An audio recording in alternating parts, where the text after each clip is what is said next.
Let me ask you something.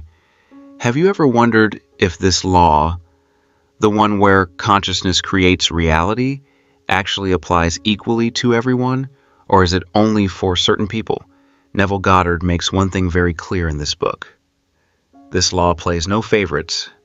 It discriminates against no one, rich or poor, educated or not. No matter what country you're from, no matter what background you come from, what is within always comes without. For everyone, without exception. That's what freedom for all means. This freedom isn't for some, it's for all. Welcome to Story Reads, and today we're breaking down Neville Goddard's book, Freedom for All. Let's get into it. First, let's understand why the title of this book matters so much. Freedom for All. This isn't just a catchy title. This is the central message of the entire book. Neville Goddard gave thousands of lectures throughout his life in different cities to different audiences, and every time in every lecture the same question came up. People asked, will this law work for me too? I'm not that successful. I'm not that spiritual. My background isn't like that. I don't have resources. Is all of this just for people who are already privileged? Neville's answer was always the same. No, this law is for every human being without exception. And in this book, Neville explains in great detail why this law is universal, why there's no favoritism in it, and why every person, no matter what their current situation is, can use this law. To understand this properly, we first need to come to a very fundamental question. That question is, who is God? We've all heard something about God in our lives, whether we're religious or not. For most people, God is some external entity, someone sitting up in the sky, someone watching us, someone judging our actions, someone who gives blessings to some people and not others. In this picture, there's a built-in inequality. If God favors certain people more, then obviously freedom isn't for everyone. Some people will get more, some will get less. Neville completely rejects this entire picture. He says God is not an external entity that selectively gives favors. God is your own consciousness, your I am, and every human being has this I am in equal measure. This isn't something some people have more of and some have less of. Just like every person has a heart, a brain, a breath. In the same way, every person has this creative consciousness, this I am, and this I am is the very power that creates reality. Neville says this is the real meaning of freedom for all. Freedom is for everyone because creative power is equal in everyone. There can be no discrimination because discrimination requires some external authority who decides who gets more and who gets less. But here, there is no external authority. Every person is their own authority. Every person is their own creator. Now let's go deeper into this. Neville explores a very important concept from the Bible in this book. The concept that Scripture is a drama, and this drama is playing out inside every single person. How do we understand this? Neville says, when we read the Bible, we read it like history, as if all of this happened to someone else thousands of years ago. But Neville says this is not history, this is psychology, and this psychology is happening inside every person all the time. What does this mean?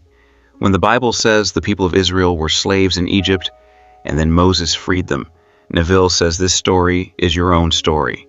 Egypt represents a limited consciousness, that state where you believe you are only your body, only your circumstances, only your limitations. Slavery represents the grip of that belief, the belief that convinces you that you have no power. And Moses represents your own I am, which comes to free you from this slavery. The promised land represents that state of consciousness where you know you are the creator, where you are free. These are not different stories of different people. This is one single drama playing out inside every person. And that's why Neville says freedom for all, because this exodus, this journey from slavery to freedom, was not just for some chosen people. It is for every person. Even today, even right now, this exact same journey can happen inside you too. From Egypt to the Promised Land, from limited consciousness to creative consciousness, Neville says something very powerful in this book. He says every story in the Bible is about you. Every character is a part of you. Pharaoh is the part of you that wants to hold on to the old identity, that doesn't want change. Moses is the part of you that knows freedom is possible.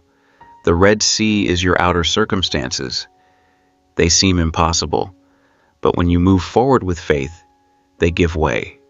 The wilderness is the part of your journey that's uncomfortable, where you don't get instant results, but which is necessary. And the Promised Land is your destination, your fulfilled state. All of this is within, not external history, internal psychology. Now, something very important that Neville explains in this book, the difference between the law and the promise. We've heard these words before, but in Freedom for All, Neville presents this in a way that's specific to this book. Neville says, the law is this: whatever you imagine with feeling becomes your reality. This is immediate. This is practical. This can be used today. The promise is this: one day, every person, without exception, will experience that they themselves are the consciousness creating everything. Now pay attention here. The law seems conditional. You have to learn it, practice it, apply it. But the promise is unconditional. Neville says the promise is for every person, without any condition, whether you've heard about this law before or not, whether you're applying it or not, whatever your life looks like right now. The promise is for you too. One day, every person will have this experience. This is the deepest level of freedom for all. The law empowers you today. Now, practically, the promise gives you assurance that ultimately every path of every person is heading toward that same realization. No one is permanently lost. No one is permanently excluded. For everyone, this journey eventually arrives there. This is the promise. And this promise is the real freedom for all. Now, a concept that's very specifically discussed in this book: causation. Neville says we all experience two kinds of forces in our lives: cause and effect. Most people think they live in a world of effects. Things happen to them, circumstances affect them, external events decide their lives, and they think causes are outside, beyond their control. Neville completely challenges this belief. He says, you don't live in the world of effects. You are the cause. Your consciousness is the cause that creates every effect. This sounds like too much the first time you hear it, but Neville gives a very simple example. He says, think of a man who feels his boss is always angry with him. He experiences this as an effect. The boss is angry. What can I do? But Neville says in that man's consciousness, there's already an assumption. Maybe the assumption is that he's not good enough, or that authority figures are always angry with him. This might come from childhood. This assumption is the cause. The boss's anger is the effect. When that man changes this assumption in his consciousness, plants a belief in his subconscious that he is respected, valued, and authority figures connect with him positively, the boss's behavior automatically starts to change too. Why? Because the actual cause changed. Neville says this principle is universal in every situation, with every person. You are the cause. The world is the effect. And how does this connect to freedom for all? Very directly. If you are the cause, you can never be permanently a victim. Being a victim is a state, and every state is temporary. Every state is changeable, because you are the consciousness that creates states. You are not a state. You are the one who experiences and creates states. This is freedom, available to every person, always. Now, a concept that Neville explains very passionately in this book: the drama of consciousness. Neville says, life is a drama, and you're not just the audience, you're the actor and the writer too. But here's the catch. Most people live only as the actor.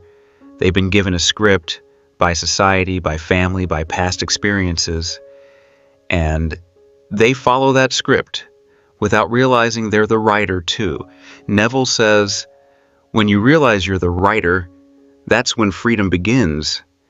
You can change the script at any moment. And how do you do this? Through imagination. When you feel your desired reality in imagination, you're literally rewriting the script, and the subconscious mind accepts that new script, and reality follows it. Neville says a beautiful line in this book, you are not a victim of the world, you are the world's maker. You are not a victim of the world, you are the maker of the world. This statement can sound overwhelming the first time you hear it. It feels like a huge responsibility. But Neville says this isn't responsibility. This is freedom. Responsibility happens when some external authority holds you accountable. But there is no external authority here. This is simply a fact, like gravity is a fact. You are the maker. This is your nature. And when you accept this fact, you start becoming the maker consciously. This is freedom. Now, a very important and practical concept. Neville discusses feeling in great detail in this book. He says, your subconscious mind has no interest in your words. It has no interest in your logical explanations. It's interested in only one thing, feeling. Whatever feeling you experience repeatedly, that's what the subconscious accepts, and that's what becomes reality.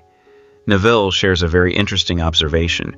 He says a lot of people say positive affirmations. I am successful, I am healthy, I am wealthy. But if their feeling underneath is something else, those words don't work. Words are just the surface. Feeling is the root, and the root determines what grows. So the question is, if my current feeling is negative, how do I change it? Neville gives a very practical answer. He says, you can't directly control feeling. You can't give direct orders to feelings, but you can do it indirectly. Through imagination, if you vividly and genuinely imagine a scene that represents your desire as already fulfilled, and you enter that scene completely as if you're actually there, then feeling automatically generates this feeling coming from that imagined scene. This is the feeling that goes into the subconscious, and this is the feeling that creates reality. Neville says this is possible for everyone. Freedom for all. No special talent is needed for imagination. Every person has this capacity. Children have it too. Adults have it too. You're already imagining.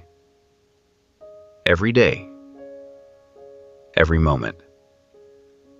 The only question is what you're imagining. Unknowingly or knowingly. Now, a concept that's very central to this book, which Neville emphasizes again and again, I am. We've heard this word before in At Your Command, but in Freedom for All, Neville presents it from a new angle. He says, when Moses asked God, what is your name, so I can tell the people of Israel who sent me, the answer came, I am that I am. Tell them I am has sent you. Neville says this answer sounds like a riddle, but it's the most direct answer that could have been given. I am. This is not a name like John or Mary. I am is a statement of being. And this is the real name of every person, of everything. When you say, I am tired, you're attaching I am to tired, and your consciousness accepts that combination and manifests it into reality. When you say, I am capable, you're attaching I am to capable. I am is always there, like a pure, unconditioned awareness, and whatever you attach to it, that becomes your experienced reality. Neville says this, I am, this pure awareness is equal in every person. A child, an old man, a king, a beggar, everyone has the same I am. The difference is only in what they're attaching to it. And this attaching, this assignment is a choice. Each person's own. No external force can decide what your I am gets attached to. This is the work of your own consciousness. And that's why freedom for all. Because I am is in everyone, and the choice is in everyone. Now, a concept that Neville presents very powerfully in this book, the idea of no respect of persons. This is a phrase from the Bible meaning that God shows no favoritism. Neville explains this as a practical truth. He says, the law of consciousness, this law that imagining creates reality, doesn't take sides. This law works equally, whether a person was born in a big city or a small village, is educated or never went to school, comes from a famous family or an unknown one, follows a particular religion or none at all. The law doesn't ask any of this. The law only looks at one thing, what you're genuinely feeling, and it translates that feeling into reality. Neville gives a very powerful example. He says, throughout his life, he met many people who came from very difficult circumstances, poverty, discrimination, lack of opportunities. But when they genuinely understood and applied this law, their lives changed, regardless of outer conditions. And he also met people who came from very privileged backgrounds, wealth, education, connections. But if their consciousness was attached to limitation and lack, despite their outer wealth, struggles kept appearing in their lives. Outer conditions are not the determining factor. Inner consciousness is the determining factor. This is no respect of persons, and this is the greatest equalizer that could ever exist, because no matter where you come from, you have the same power as anyone else. Same I am, same creative consciousness, same law operating through it. Now, something very interesting that Neville explains in this book. He explains why so many people, even after learning this law, still don't see change in their lives. And the answer is very honest. Neville says this isn't because the law isn't working. It's because those people are assuming two contradictory things at the same time. What does this mean? In the morning they say, I am prosperous. And in the evening, when they look at bills, they feel, I am broke. Once during the day, they imagine their relationship is good. And for the rest of the day, they keep complaining about that same relationship. Neville says this is the most common way to confuse the subconscious mind. You plant one seed, then you plant another seed in the same place, then a third, and no seed properly grows. So what's the solution? Neville says consistency. Whatever you choose to genuinely feel, hold it consistently, for longer periods, more often, until it becomes the dominant feeling. This isn't immediate, it isn't instant, but it's guaranteed, because the law is mechanical. It works every time, without exception. The only question is, which feeling are you making dominant?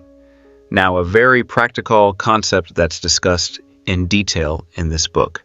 Revision. We've heard this word before, but Neville presents it from a specific angle in Freedom for All. He says, every night before sleep, review your day.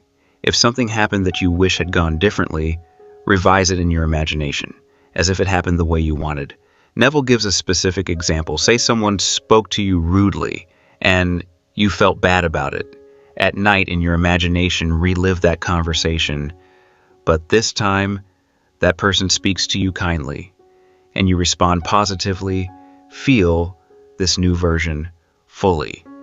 Neville says two things happen because of this. First, you release the negative emotional charge that was going into your subconscious, the subconscious. So future interactions reflect this new pattern. This is a very powerful technique. But what's its connection to Freedom for All? Neville says this technique is powerful because it frees you from the past. A lot of people feel trapped because of their past. This happened to me, so my life is like this. But revision shows that the past isn't fixed either.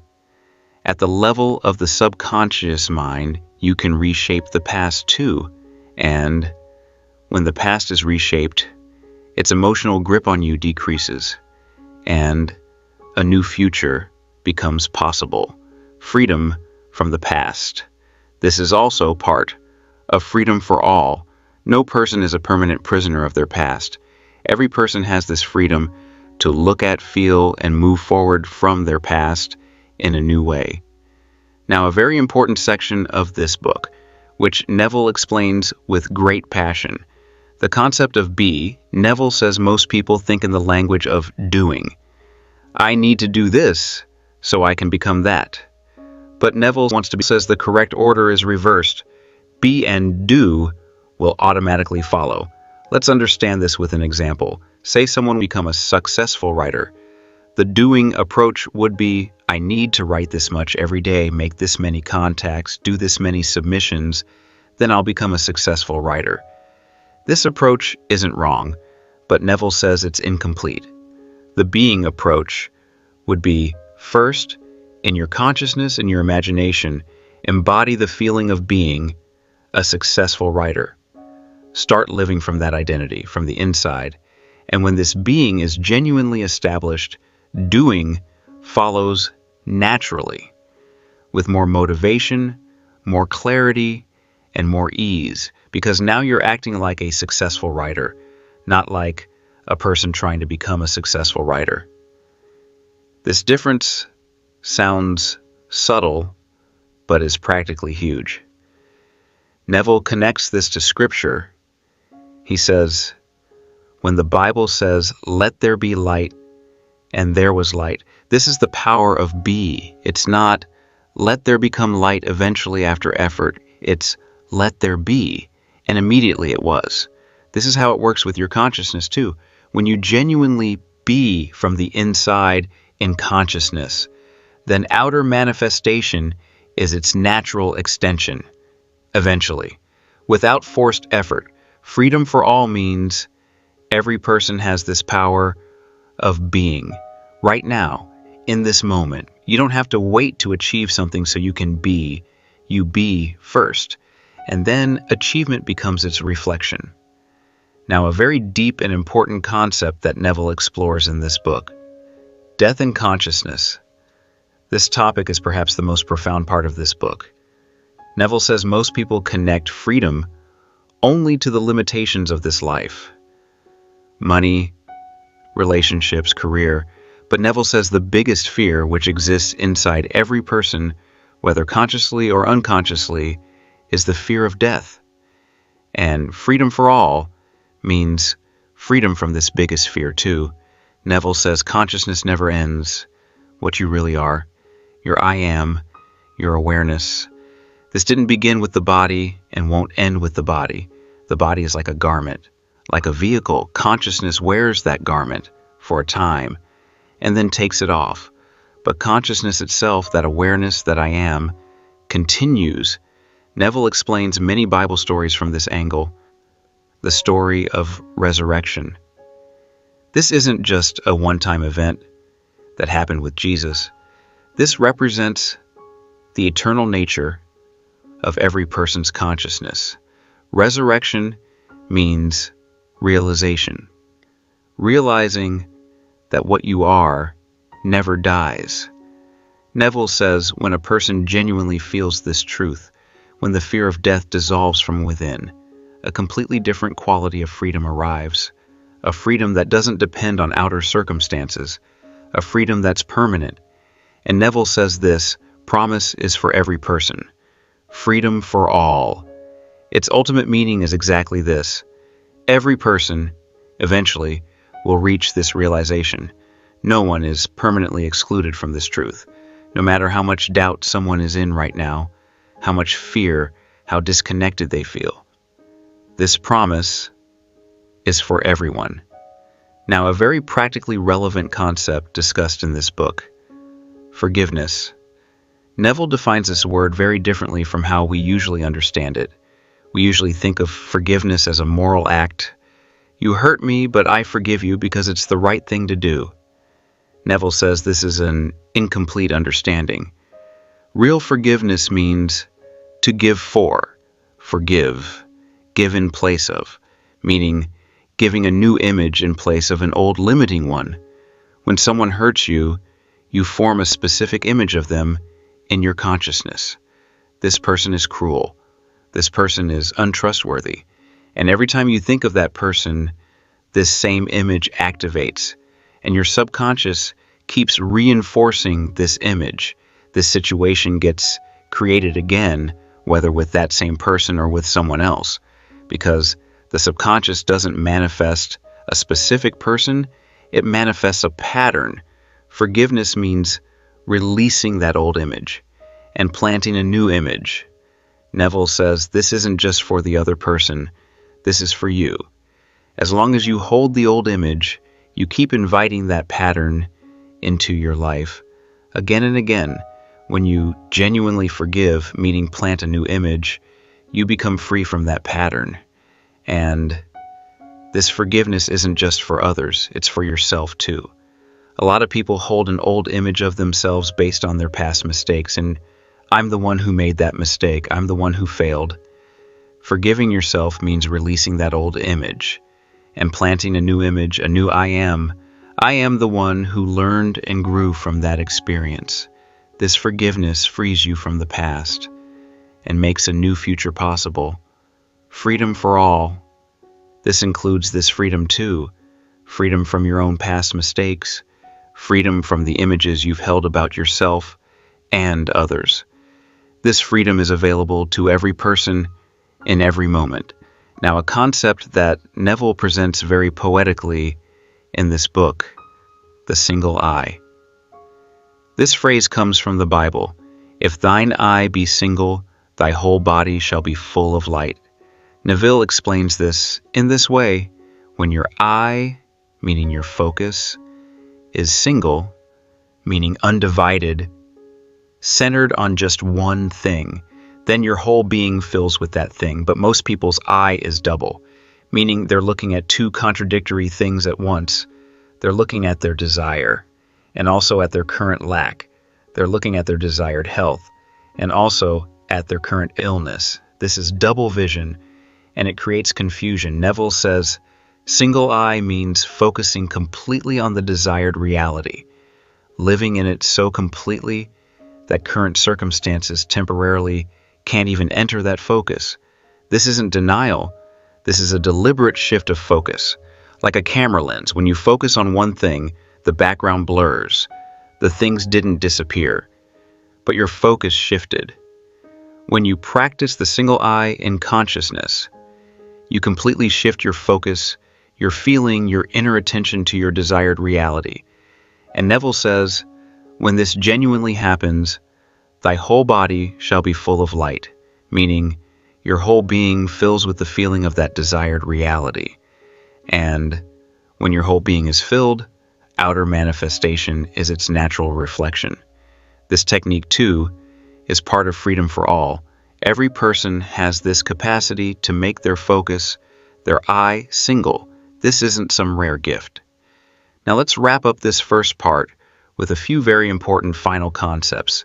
Neville says at one point in this book, there is nothing to fight against except your own limiting beliefs. This statement captures the essence of the entire book. If you think your life's problems are external, other people, circumstances, luck, the system, then you're fighting a battle that will never end, because something new will always come from outside.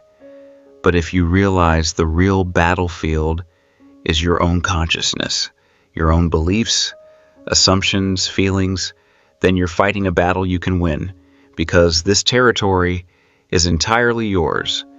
No external force can control your consciousness. Only you can.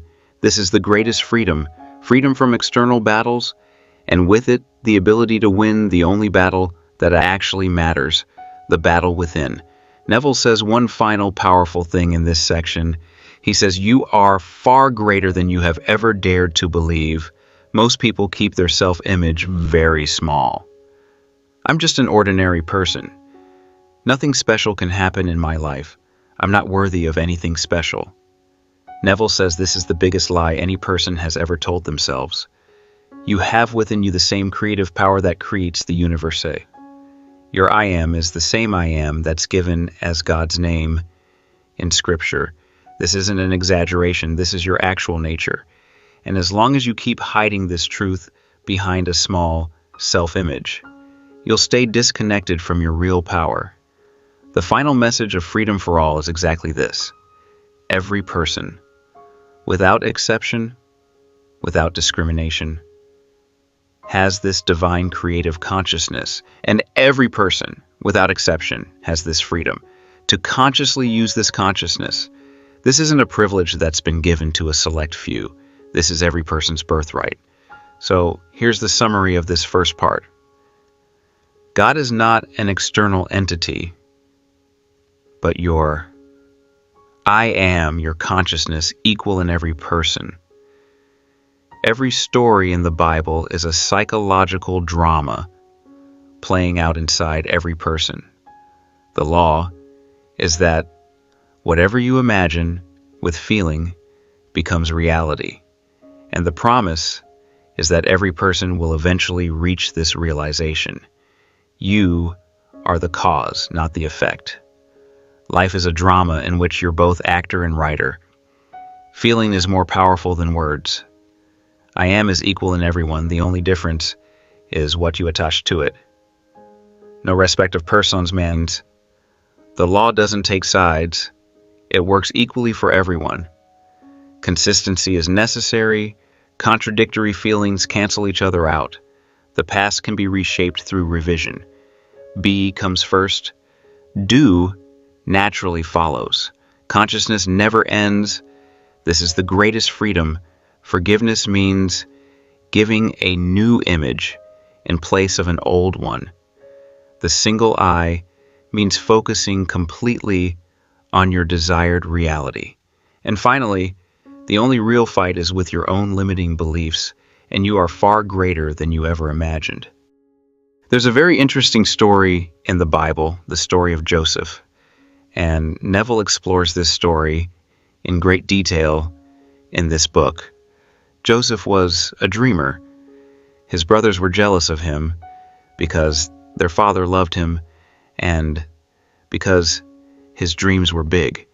In those dreams, his brothers and even his parents bowed down before him.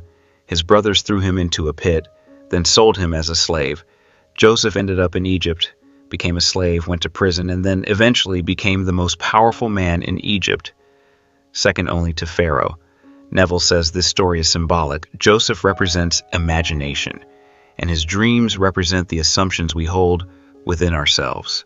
The brothers represent our everyday thinking, our doubts, our fears. These are always against our dreams.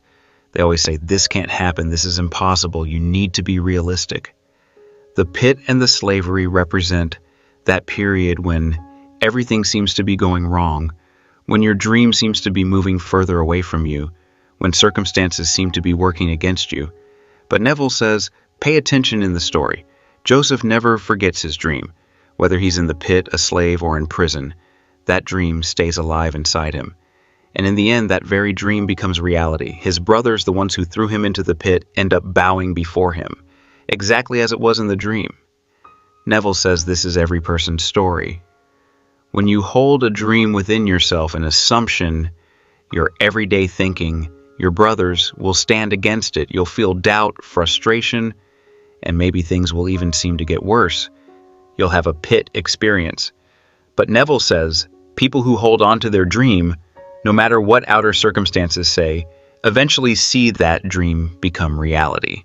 And the things that seem to stand against them end up bowing before them. Joseph is inside every person. This is your imagination, and it can never be destroyed no matter how hard the outer world tries. Now, a concept that's very central in this book. The pruned vine. This is a very powerful metaphor that Neville explores in great detail. The Bible says, I am the vine, ye are the branches. Every branch that beareth fruit, he purgeth it, that it may bring forth more fruit. A branch that's already bearing fruit gets pruned so it can bear even more fruit. This statement sounds counterintuitive. If a branch is already producing fruit, why prune it? Neville explains it this way. He says this means when you achieve success at one level, you need to be pruned from that level so you can grow to the next level. What does this mean? Neville says we all get comfortable with a certain level in our lives. And once we reach there, subconsciously, we want to stay at that same level. We're afraid of change, even though it's leading toward growth. The experience of pruning happens when the things that connect you to that old level get cut away. And this can feel very painful. It can feel like you're being punished, even though you were doing good. But Neville says this isn't punishment. This is preparation for a greater fruit. Let's understand this with an example. Say someone has a job they're very comfortable in. They like the work. They're good at it. People praise them. But slowly things start to change in that job. Maybe the company's policies change, or some relationships break down, or something happens that disturbs that comfort. That person might think, why is this happening to me? I was doing good work, but Neville says this could be pruning. This could be preparing that person for a bigger opportunity, one that they could only get if they were separated from that old comfort. Neville says when something happens in your life that feels painful, especially if you were doing something good, don't ask yourself, why is this happening to me? Instead, think, what bigger thing am I being prepared for? This shift in perspective is very important. It takes you out of victim mentality and moves you toward a greater purpose. And in the context of freedom for all, this pruning is for everyone too. No person can escape this process. Every person experiences pruning in some form in their life. This isn't some special punishment for one person. This is the universal pattern of growth. Now, a very specific and unique concept that Neville discusses in this book: vows. A vow is a kind of commitment, a deep internal promise you make to yourself or to someone else. Neville says vows are very powerful at the level of consciousness, because when you take a vow, you lock in a specific assumption in your consciousness in a way. But here's the catch.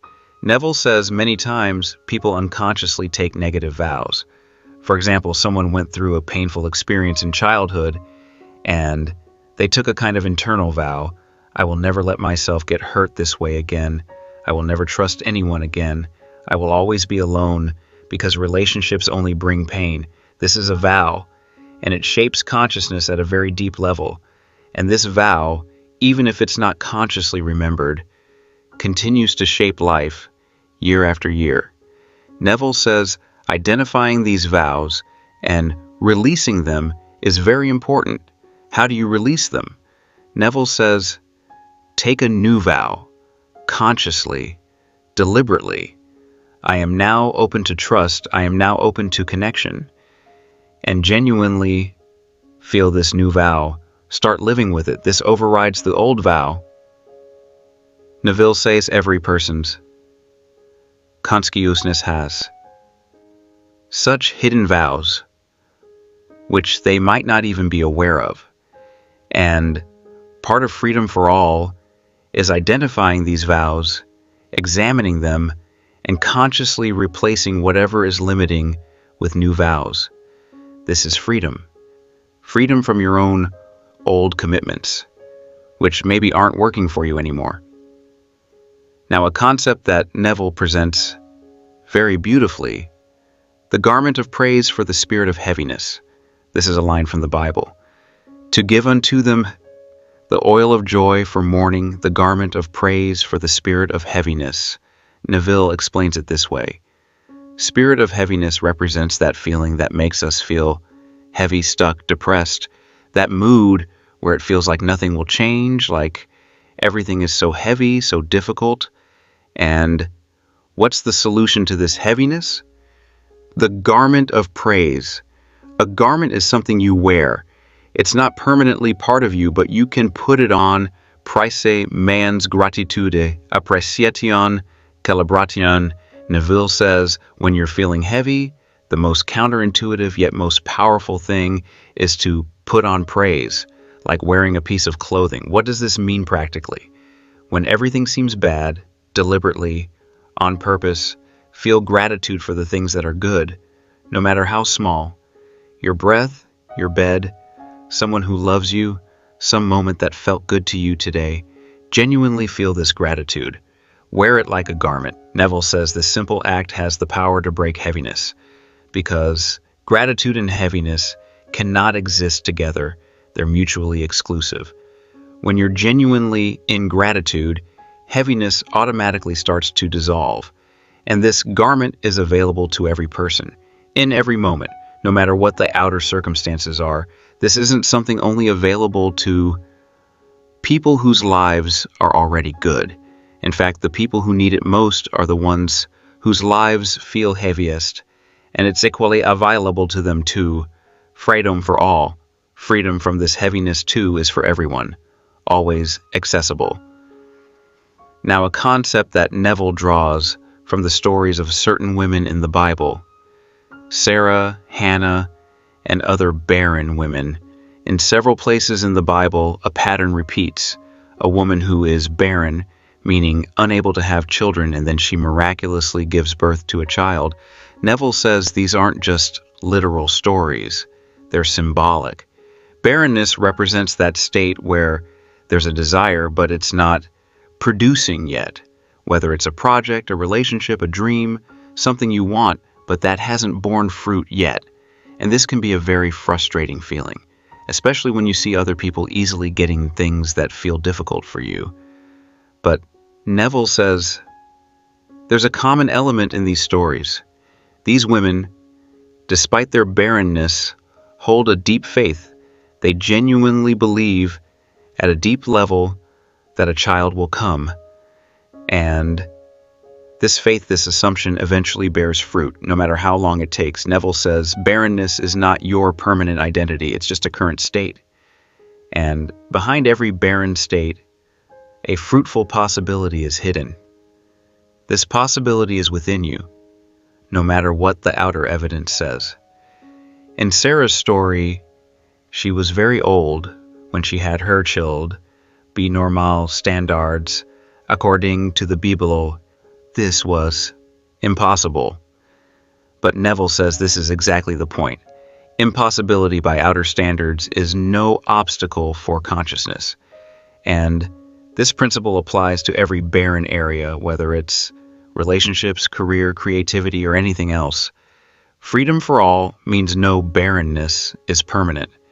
And this freedom isn't for some specific group. It's for every person who feels barren in any area. Now, a concept that Neville discusses very specifically in this book, the rock that followed them. This comes from a Jewish tradition, which isn't directly in the Bible, but Paul references it in the New Testament. They drank of that spiritual rock that followed them, and that rock was Christ. This is the idea that when the people of Israel were in the wilderness, there was a rock that traveled with them, and water came out of it according to their need. Neville explains this in this way.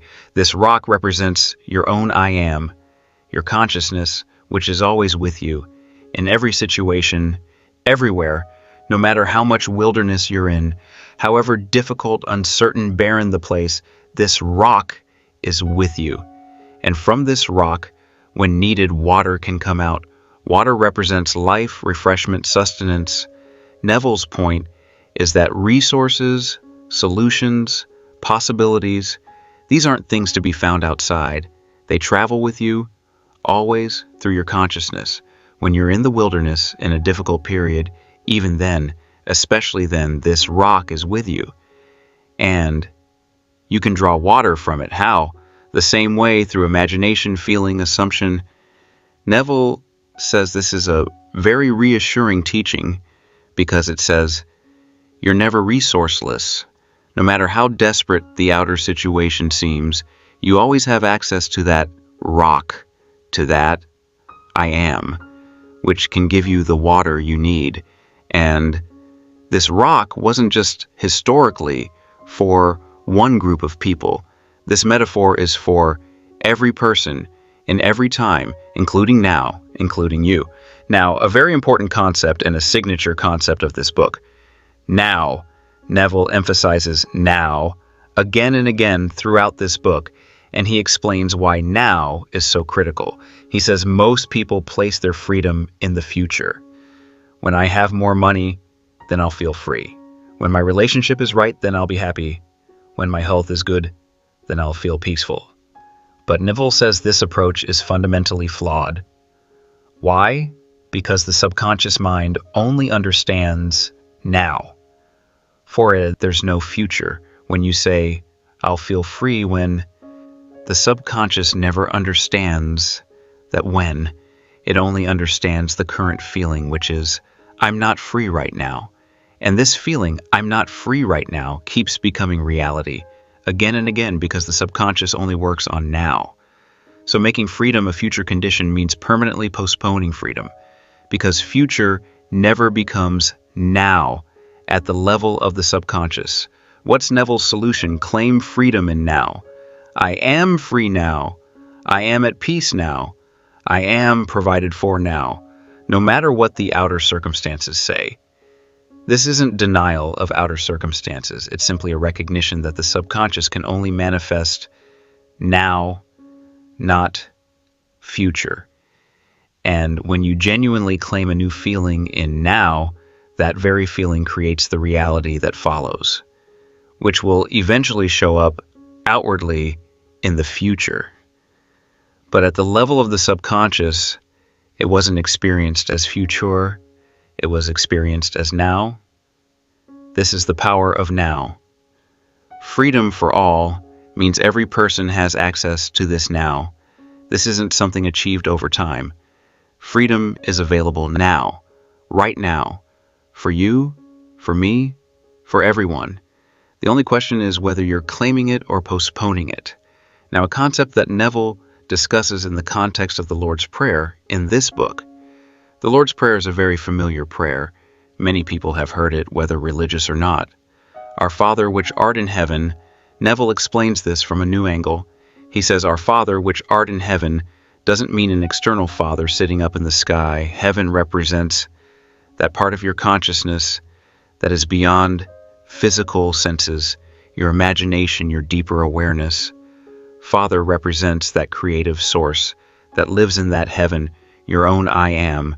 When you say, give us this day our daily bread, Neville says this isn't just about literal bread. Bread represents sustenance, everything you need daily, physical, emotional, spiritual, and give us this day. Again, the concept of now, daily, every day, in the present moment. Forgive us our debts as we forgive our debtors. This is the same forgiveness concept we discussed before, releasing old images about yourself and others. Lead us not into temptation, Neville explains.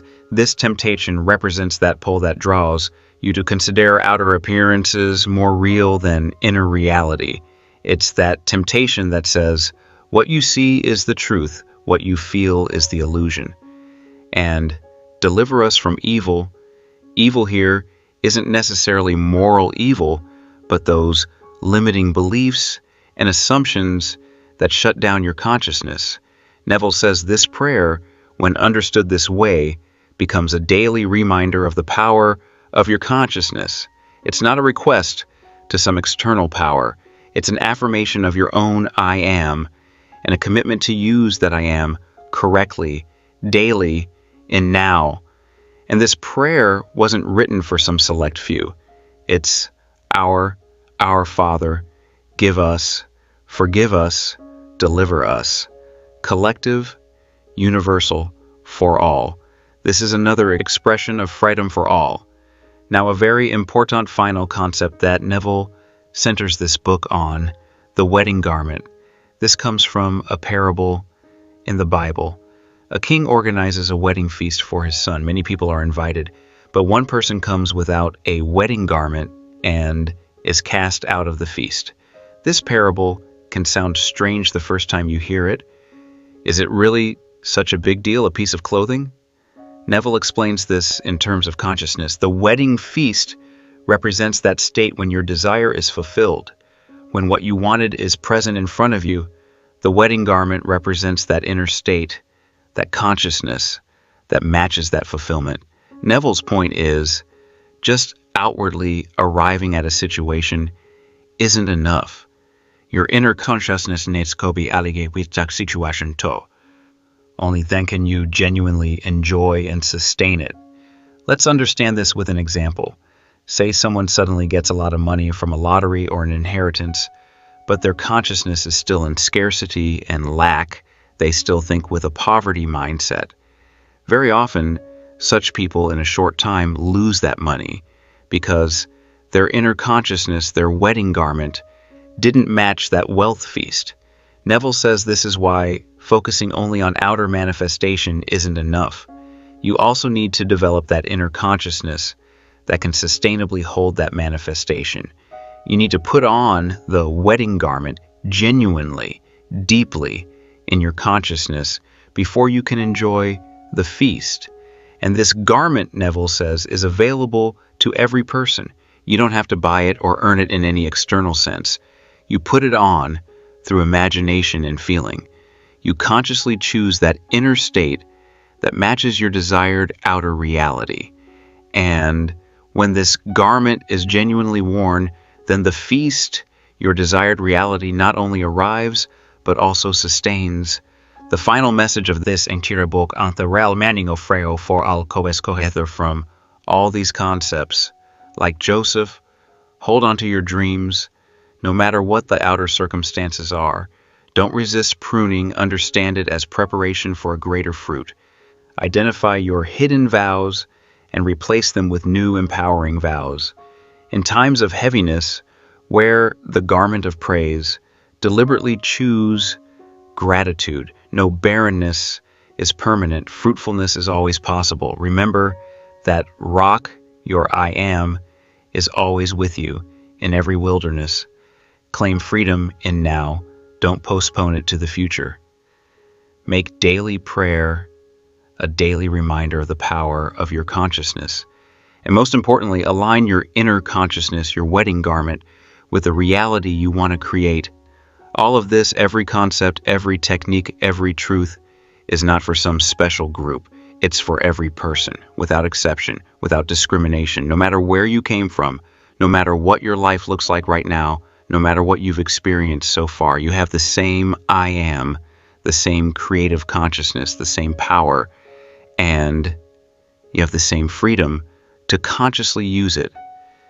This is freedom for all. This isn't a promise that arrives in the future. This is a truth that's available right now, in this moment for you. Claim it now.